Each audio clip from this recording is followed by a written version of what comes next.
Telugu big boss season 9 చివరి దశకు చేరుకుందని చెప్పాలి. ఈ రియాలిటీ షో 14 వారాల పాటు తెలుగు ప్రేక్షకులను అలరిస్తూ వస్తుంది. సో ఈ వారం గ్రాండ్ ఫినాలే ఉండబోతోంది. ఎవరు విన్నర్ అవుతారనేది కూడా ఉత్కంఠగా మారిందని చెప్పాలి. సో గత శనివారం సుమన్ శెట్టి ఎలిమినేట్ అయ్యారు. సో తను కూడా ఖచ్చితంగా టాప్ 5లో ఉంటారని అందరూ అనుకున్నారు.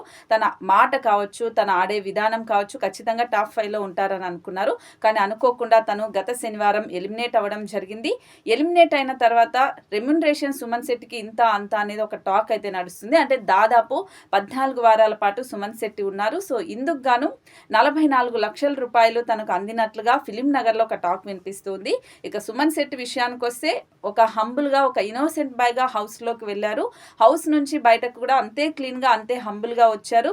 మాటల యుద్ధంతో తన జర్నీని స్టార్ట్ చేసి ఎక్కడా పెద్దగా గొడవలు పడకుండా క్లీన్గా, కామ్గా తను ఆడారు. అదే విధంగానే బయటకు వచ్చారు అనేది కూడా సుమన్ శెట్టి అభిమానులు చెబుతున్నమాట. సో 14 వారాలకు సంబంధించి తనకు 44 లక్షల రూపాయల రెమ్యునరేషన్ అందిందనేది మనకు ఫిలిం నగర్లో ఒక టాక్ వినిపిస్తుంది. ఒకవేళ ఇదే నిజమైతే మాత్రం అత్యధిక రెమ్యునరేషన్ తీసుకున్న సెలబ్రిటీల్లో సుమన్ శెట్టి కూడా ఒకరని చెప్పాలి.